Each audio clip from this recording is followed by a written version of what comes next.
You're listening to the Team Science Podcast. For all those who are listening for the first time, welcome to the Team Science Podcast. My name is Benjamin. I'm currently a Vice Principal and Head of Science in the Northwest, and I set up Team Science at the end of 2017 as a vehicle to try and help stimulate dialogue and discussion between all those who are involved within science education, and to try and bring the science teaching community closer together through the online network. We've also tried to give all the great ideas and discussions that so many of you have day in and day out as much publicity as possible. Welcome to episode 2 of the Team Science Podcast. It's a bit of a longer one this week. We're going to be looking at technology in the classroom. So we're in the age, obviously, where technology can support and hopefully supplement learning, whether it's hardware and your school or pupils have devices that they're given or that they can use in their classes, or maybe software that you download or run, or YouTube videos and so on. It's a great time to teach and have all these resources at our fingertips. More and more, we're seeing online and web-based products from third parties, and we're going to speak to a couple of representatives from them today. So obviously, in our opinion, best use of technology is where we can support and help pupils, and it's not really the be-all and end-all, and having whole lessons hinging on it. A way to save time maybe, or to do some tasks quicker, analyzing data and so on. Again, these might be places where technology works best for you or those in your context. So we wanted to talk today with some of the industry leaders when it comes to technology in and out of the classroom. And we're going to be joined by Dr. Flavia Bellum. She's the Chief Scientific Officer at Seneca Learning, which is an online accelerated learning platform that pupils can use to go through content, assess themselves, and then the software behind the scenes can augment the journey they take depending on what they're getting right and wrong. And we're also going to speak to Charlie Derbyshire, who's the Managing Director and founder of EduCake, which again is an online assessment tool, this time focusing more on the sciences, but again, something that can be brought into lessons or the pupils can use independently at home. So hopefully we'll be able to delve a bit deeper into these two platforms to see maybe how they could be used for you in your schools, in your classrooms. So at this point, I'd like to introduce our first guest. So today we're joined by Charlie Derbyshire, who's the Managing Director and founder of EduCake. So for those who don't know, EduCake's an online assessment platform with thousands of teachers and students answering millions of questions every single month. Charlie studied experimental psychology at Oxford and then went on to write, design and edit many of the UK's best-selling revision guides, practice papers and workbooks for CGP. So good afternoon, Charlie. Hello. Hi, Ben. Thanks for joining us today. Some of our listeners may want to know maybe a bit more about you. So I was hoping if you could just tell us a little bit about your current role and its links with education, if possible. Yeah, of course.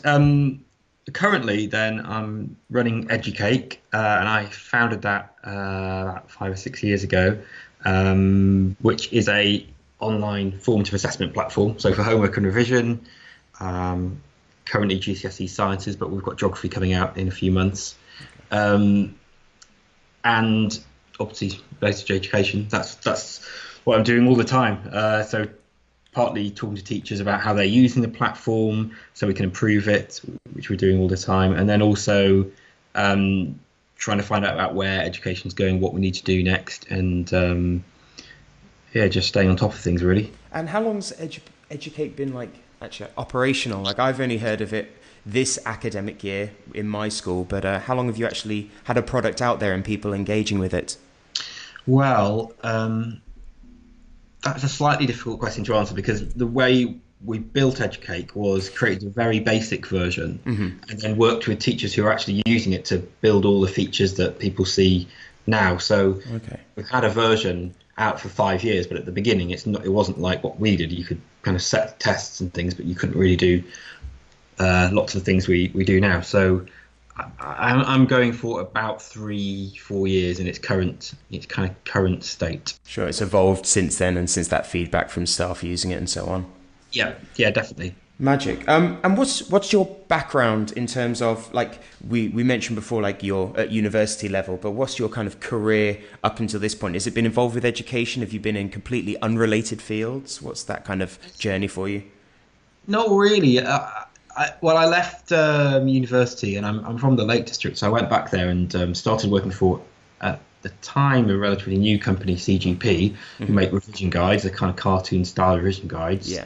And I started writing them and then ended up kind of editing and developing them and designing new subjects and that kind of thing. So I worked there till about 2010, but I did take some time out to set up a recording studio in the Lake District, which is my kind of passion. And from that, I thought, actually, I do really like running a business and that kind of aspect of it, but actually making music is a kind of hobby, so I'd rather keep it that way and work a normal style job in the daytime. So then I have been making resources for teachers for most of my professional life. And I do find it really interesting trying to work out what teachers and students need and how I can make something that really helps. Yes, it's interesting you said that. So you started you said working with CGP and making the resources, and you said that idea of being a business owner is something that appealed to you. So how was the jump to Educate? Was it just a culmination of those and you thought that was the best fit, or was there something in particular when you were thinking there was a gap that you could fill, or potential issues for teachers that you could hopefully accomplish with Educate?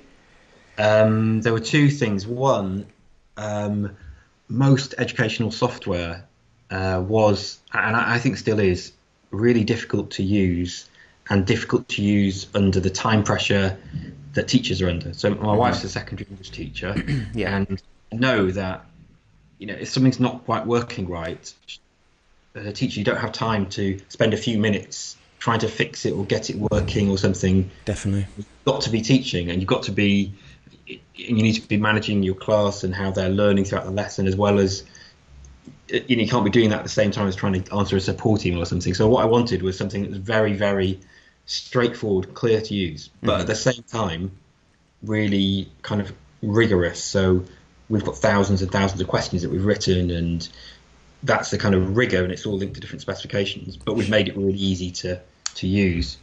And how big's that team that's involved in that? Obviously, I've used the system, and so's the rest of my department, and there are plentiful questions there. How big is that support of Educate? The team behind that, driving it. Is that a lot, or is that a small team but just putting in the hours? So we're quite small in the office. There's only 4 of us, but to write the questions, then we use teachers and editors that I've worked before, so they're all around the country to kind of write the questions, and then illustrators to make them kind of look nice, and then we need to check them and proofread them several times and then check them again, and we constantly ongoing. So I guess in total there's probably 15 or 20 people that have been involved. We have, I should remember this, I think 11,000 questions now. Wow. GCSE and Key Stage 3 Science. So the QA process, obviously, like you say, is quite an intensive one. So with your experience of online assessment platforms, and in your experience, how well do you think teachers know about the systems that are out there, Educate being one of the examples? Do you think there's good knowledge of it and there's a lot of staff that know about them? Is it maybe kind of kept in certain areas of the country where maybe you're able to get out more and spread the word? How do you think that kind of general knowledge is amongst the science teaching community of your system? I think of Educate, it's quite good now. I think only in the last year or year and a half, and to be honest, most of it has spread through word of mouth. So if we can make it good and teachers like it, they're likely to tell another department somewhere else and somewhere else. So I think that's how it's spread largely. Now, when you get that kind of, you're saying word of mouth, do they ever come back to you with really useful feedback? Have there been parts of the system where you're actually, we need to spend more time on that because that's more value to the staff, out there using it? Yeah, all the time. Absolutely all the time. And that's what's really nice about making a kind of digital online system, because unlike a book, which is, it's there, you make it, with an online thing, we can constantly make it better. So like this week, we've just launched a mark book, which means that teachers can now see all the tests that they've set for a class, like a traditional mark book, but it's all color coded instantly. So you can see that actually, I don't know, one student normally does quite well, but actually in one test they didn't do well. And so at a glance, you can think, okay, I can address that problem. Yeah. So that came from a suggestion from at least 4 teachers. Sure. But yeah, I think that's the way I see it is with technology, and you're right, in class, you don't have time to kind of necessarily do things on the fly or correct them. But if you can use it to analyze the data and do that number crunching like really quickly and give it to you in a presentable way, that can be really useful for staff. But yeah, that's an interesting function. I'll have a look at that after this. If there was a teacher out there now listening and they were wondering, okay, I know that we've got Educake and it's got all these questions and it can give us this gradebook kind of output. Are there any certain ways that you would recommend and someone who's completely new to Educate to use it, whether it be let students get on with it independently, use it in class, use it as homework, a mixture of it all? What would you kind of tell to someone who is brand new to the system? Well, I suppose I'd find out about what they wanted to do and how they were teaching first, which is not a great not a great answer for a podcast, is it? But I think to apply to everyone. Well, I suppose the best way to get going is just to think about the topic that you've just recently taught or finished.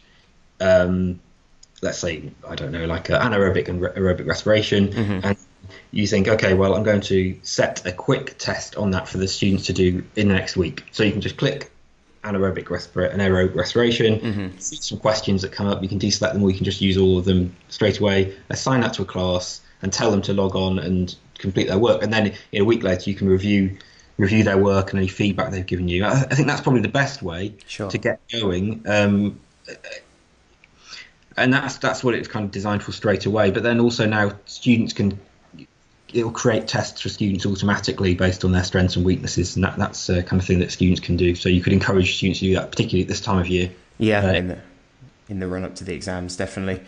So I reckon there'd be some, like, I know there are some schools where pupils, have their own devices the school provides. I know some schools allow pupils to maybe take phones in. How does your system work between, or like some schools may have like computer suites, for example.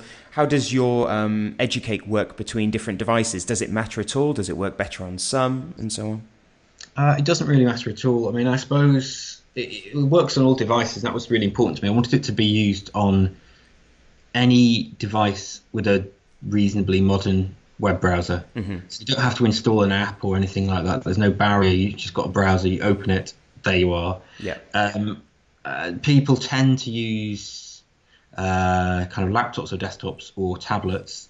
Students do answer questions on phones, but like with some diagrams, I wouldn't particularly want to kind of try and figure out certain diagrams on the phone. But that's a kind of limitation of just how diagrams are. But to be honest, as phones have got bigger as well recently, that's not really a problem. Yeah, okay then. Are there ways that pupils, and this is more for kind of people listening in again, are there ways that pupils can be like truly independent on the system, or does it always require a teacher to kind of set things? I know you mentioned just before, you were saying how the system can kind of set it based on pupils' weaknesses. Can learners be completely independent on it as well? Yeah, they can. So any student can, and this is what I wanted to make it really straightforward and easy to use. So a student can just click on set myself a test. There's a big button. They click on that and they choose a couple of topics. How many questions they want. Say like I want to do 10 questions. And once they answer a test, then they kind of that starts them on this kind of a virtuous cycle or feedback loop. So they do the test and then it shows them all the topics color coded, how well they've done in each test. So I want to make students kind of informed learners, I guess, so they're aware of how well they're doing on everything. But then they can just click on any topic, so photosynthesis or the carbon cycle or anything like that, and it will automatically create another 10 question test for them, and then it takes them back to that page. So it makes doing revision, like focused revision, quite straightforward. So even if you're not the kind of student who's got a timetable and organised, you can think, I'll just do some 10 questions, a little bit, and off I go. So it can be done that way. But I really do think as well that that students will benefit from teachers kind of guiding them as well. That's a kind of extra. Because I don't really, I might be being a bit old-fashioned, but I really think teachers are the people who should direct the students. Really, I think that complete automatic learning systems, they can be helpful, but I think it's kind of missing a trick, really. Yeah, I think it's what we've noticed at our school is we've got different staff either setting them as like, do nows when they come into the class or as homeworks. But then it's still nice seeing that some of the pupils are then going just above and beyond. And when we look at our totals, there's pupils who've answered thousands more questions. And it's nice to see that they're doing, what the teacher thinks best. And then they're going above and beyond, and that's how they're spending their revision time engaging with like the Educate at Home, which is really useful, we think. Like if we look down the road now, like 5 years, 10 years from now, and this doesn't have to be solely focused on Educate, because I know you can't maybe tell us some things that aren't out yet, but where do you see kind of technology being linked to education like 5 years from now? Do you think it's going to be pretty similar to where it is, where we have some online web-based platforms, we've got some software, YouTube and so on, or do you think it might progress in any way, more AI, for example? Yeah, there's a lot of talk about AI at the moment, isn't there? And I don't know how much of that is hype, how much of it is kind of reality. I think my hunch from reading about it is that a lot of it is hype. Yeah. Because I don't think there's a better way of students learning than being in a classroom with not just an expert in their subject, but an expert who's in teaching, who can teach them, identify their strengths and weaknesses, nurture them, encourage them, and do all that kind of thing. So I think for me, technology is there to support the teacher and so like I was saying before, like give them easy to read analysis, to do all that number crunching. So then you can use that, and you don't have to spend your time doing that. You can use your expertise to apply it. There will be a big push, I think, for automatic systems that can, that claim that you can just put a student in front of it in a group in a classroom, and I think that will probably come from kind of cost savings. So I'm skeptical as to whether that's actually in the benefit of the student, or whether it's actually coming from I don't know. It's not a kind of ulterior motive, but can we reduce cost of education, which is which is a kind of a good thing to do overall, I suppose. But actually, I'm not sure technology can replace the expertise of a teacher. And we all have stories of a teacher, and you hear them all the time, of a teacher who inspired us in a certain subject or in a certain bit, or when you were struggling, boosted their confidence or taught you something in a different way. Yeah. And I think that's the real success of education, really. Yeah, no, I agree. I think it's one of those instances where we all sit down as a department or as a school. We normally always get onto that topic, don't we, of like, why are you here? Who's inspired you? Or you see those pupils 10 years, like it's actually happening to me now, where I'll see a pupil, an ex-pupil, out and about, and they tell you something that resonated with them and so on. So yeah, I agree with you there. So at the end of kind of these discussions, every guest has got the same 3 questions, and you haven't seen these prior to us talking, so I'm just going to ask them of you, and they shouldn't be too hard, shouldn't put you on the spot too much. So the first one is, if you can imagine on Monday of next week, you could put a 30-second announcement into every staff room across the country, just you telling every member of staff anything you wanted, what would be in your 30-second announcement to every teacher up and down the country? As a Liverpool fan, I'm all talking about the Roma-Liverpool game, the Champions League semi-final, but that is not useful for teachers, really. So let's ignore that, but that's all I'll be thinking about on Monday. Sure. But what I think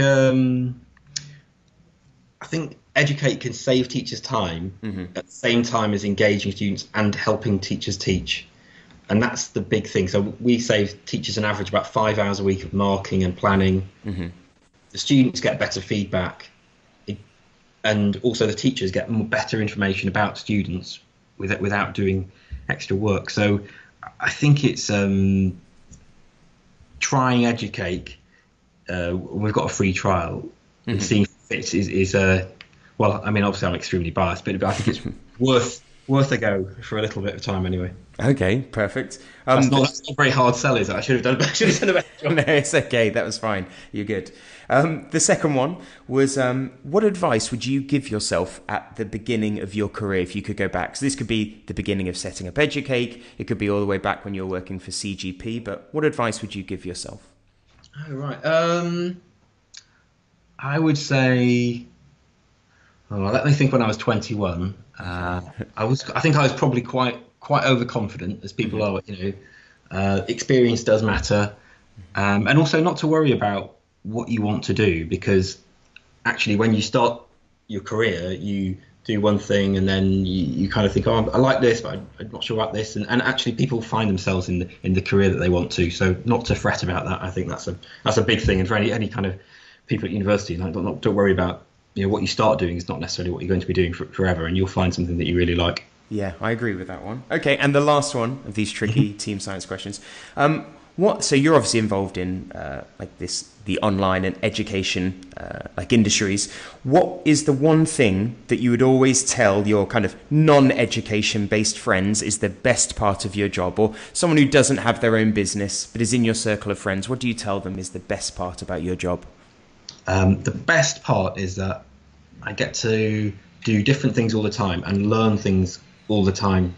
And so with my job, it's always changing, because I'm always finding out new problems that we can fix or do new things, and I always have to learn about something new. So if we're doing geography, which we are, I'm like going over geography, like learning all about geography specifications and that kind of thing, and what geography teachers need, and I really enjoy that. That's the best thing.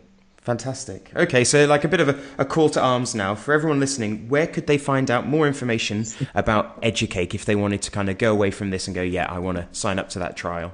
Well, they can just Google Educake, EDUCAKE, and then there's a big orange button saying start a free trial. So you can start it for 30 days. And also, it's mid-April, isn't it? I think now. I don't know when this is going out, but if they wanted a free trial for 60 days, so it covered all the exam period, and they were listening to Team Science, then we could sort that out for them as well. Magic, yeah. No, this will go out pretty soon, so that I'm sure that'll help some teachers out there. We'll include all this information as well in the transcription that we do of it. Educake on social media at all? Yeah, we're on Twitter.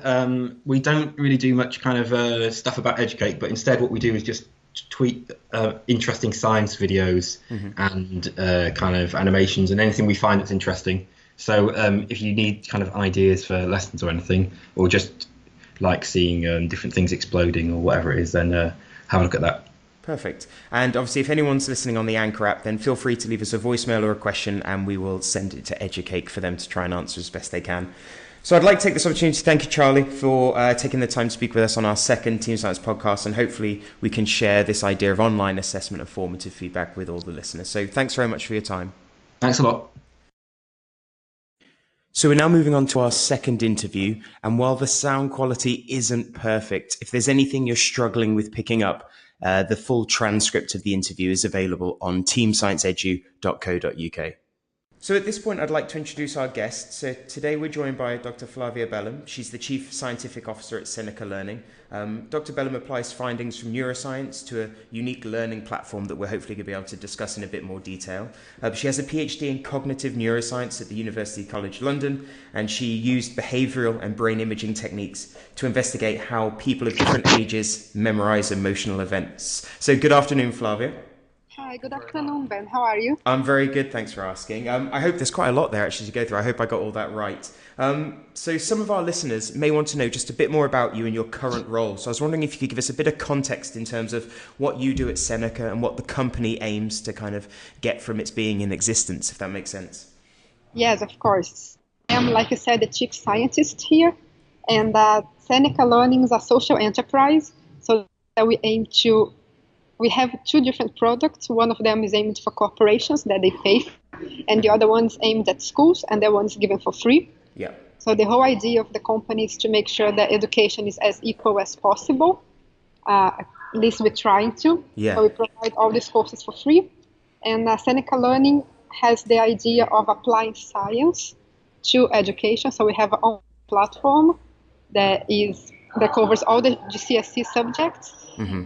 And it's all evidence-based, so we have different things like retrieval practice, space, and they all applied to the platform to make sure that it works well. Yeah. And that students really do benefit from the platform. And my job is to keep in touch with the science bit, so reading academic papers, talking to researchers, and then applying that to the platform.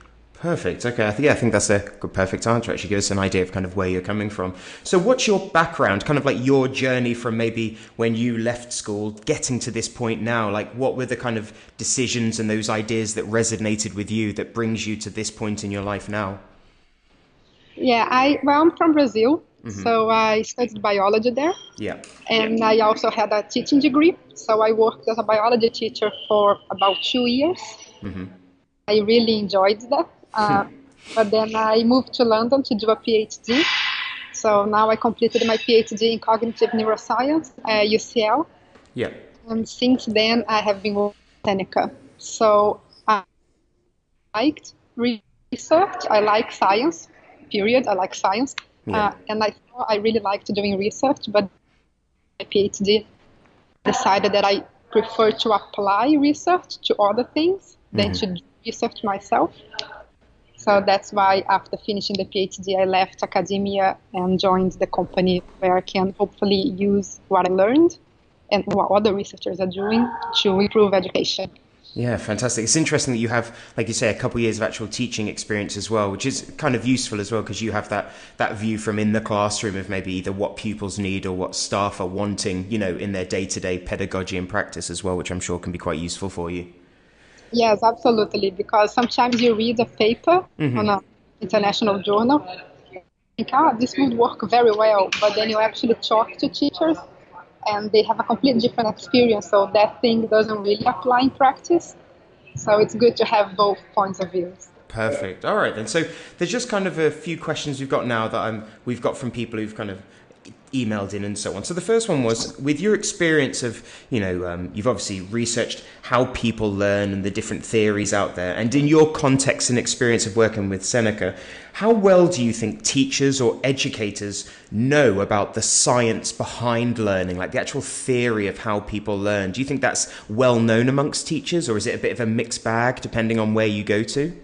I think that mixed bag. So I have been going to different schools in England to talk about the platform and to talk about science and cognitive sciences. And I meet some teachers that know probably even more than I do. Sure. They really apply. They really read all the papers they apply. They do their own experiments in a way in the classroom. But I'd say the majority of teachers that I've met, at least, they not that familiar with the concepts. So sometimes they really do things just by instinct, or because of their experience, but they don't really know the theory behind it. Yeah, I think that's true of, like, I'm not that long in teaching. I've been teaching for about 8 or 9 years now, and I'd say a lot of the practice I'd started with was because maybe someone told me because it worked well for them and, you know, the pupils they'd taught, but whether it being based in actual hard evidence or so and so forth was maybe harder to come by.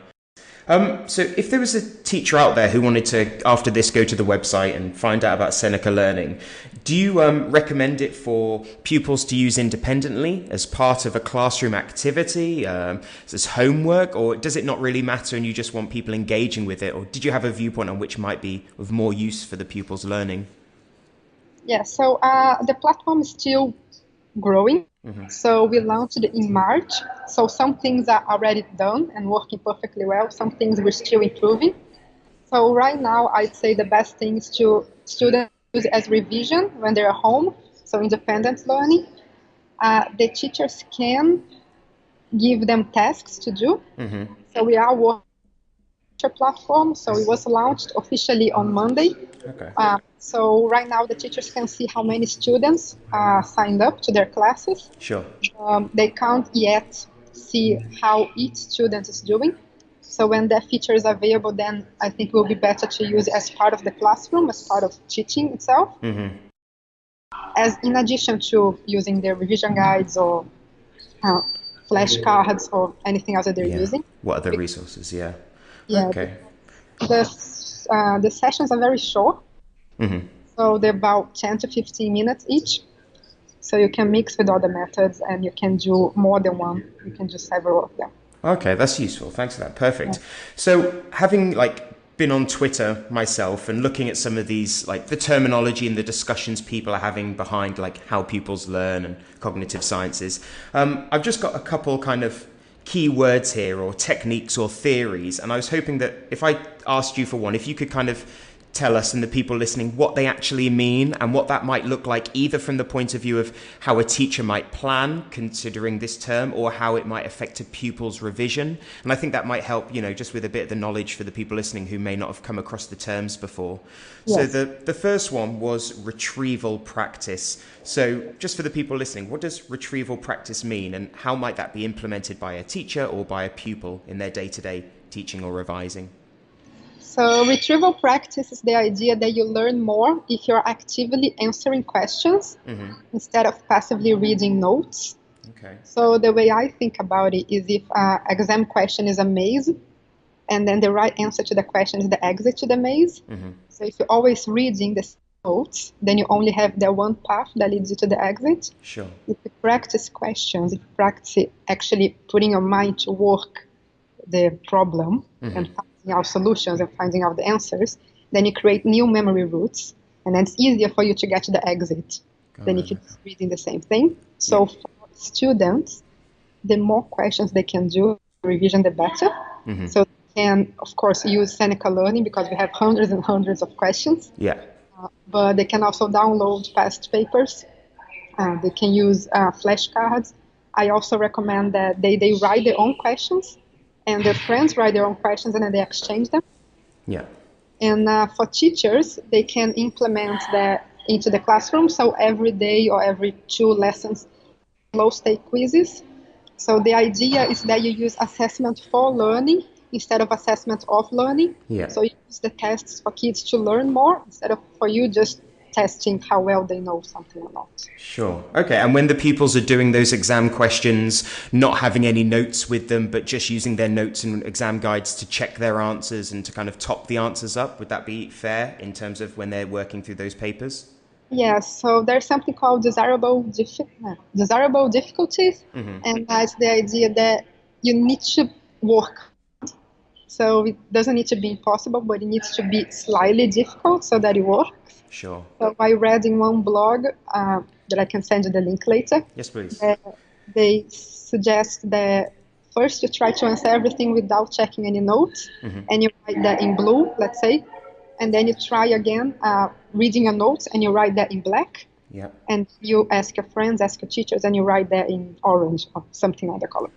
And when you try that again, you do the same thing, and then you can notice for yourself that what you wrote in blue is more now than it was before. Adding in those extra themes that you spoke to your teacher about or looked in your notes about.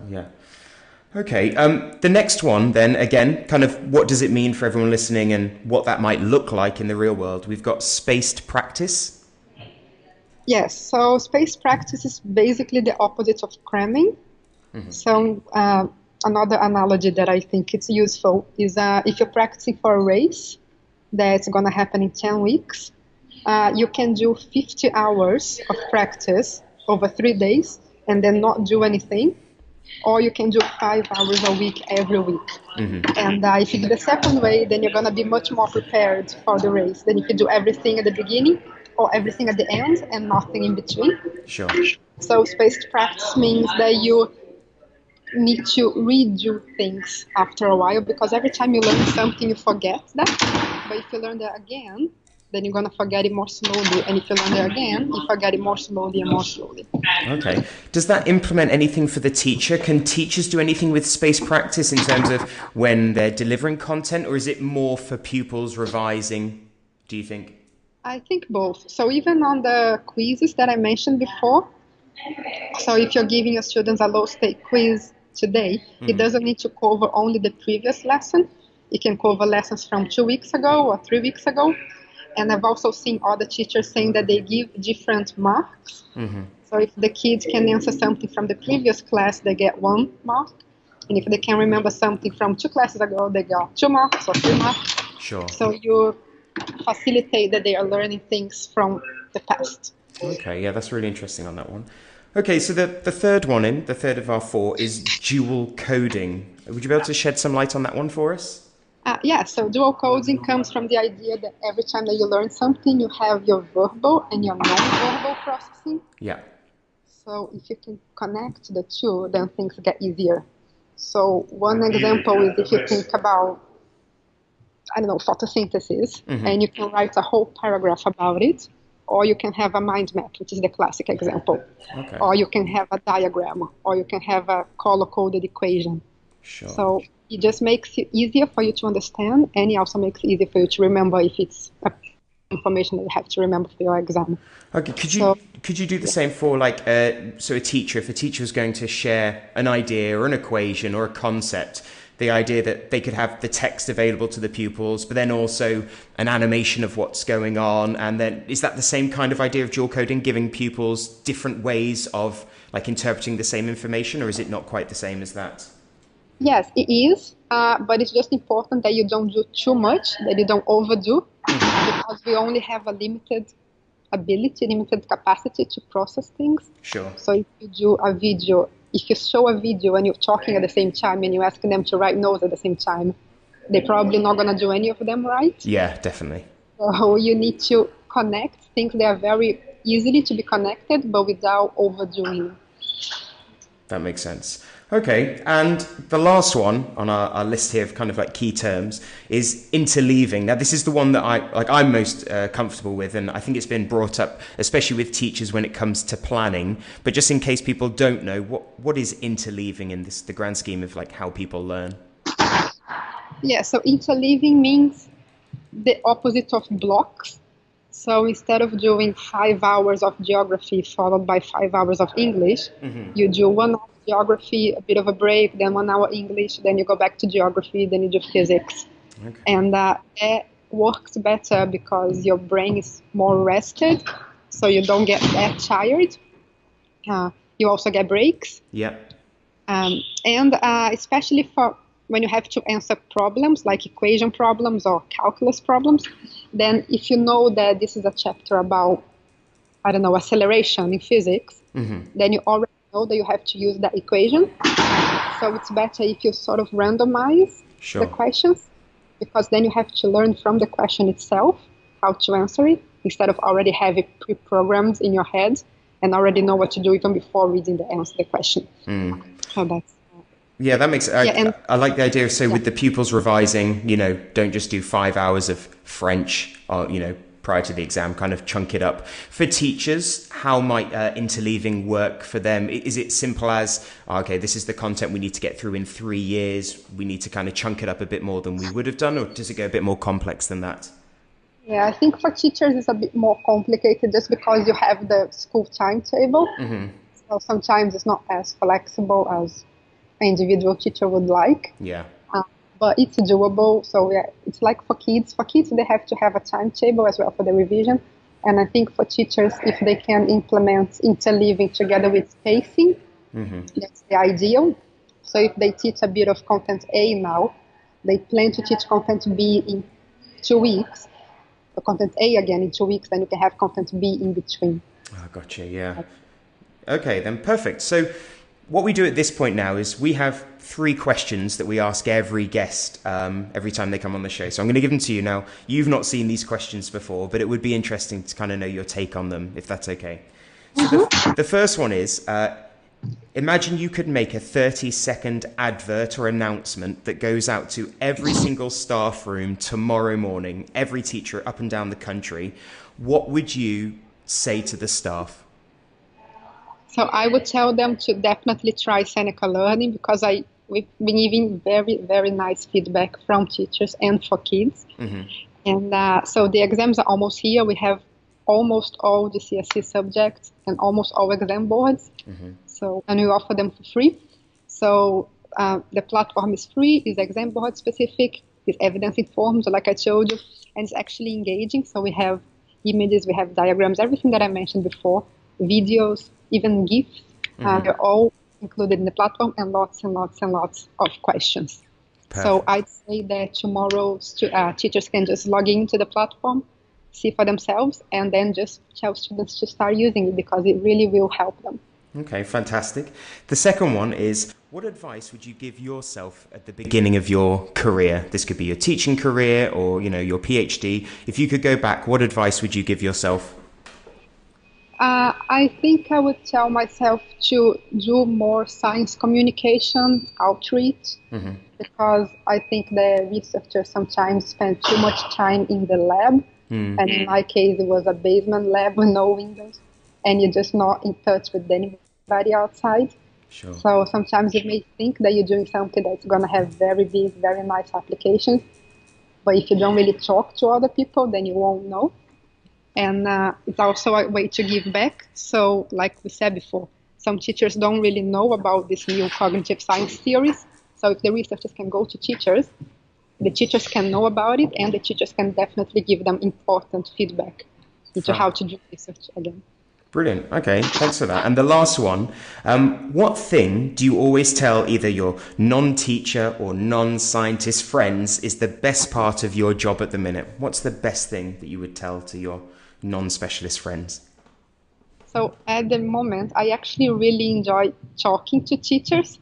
So like I said, I've been going to different schools in England, and I really like that. So I've met some very brilliant teachers that have been trying so hard and really doing amazing things in the classroom.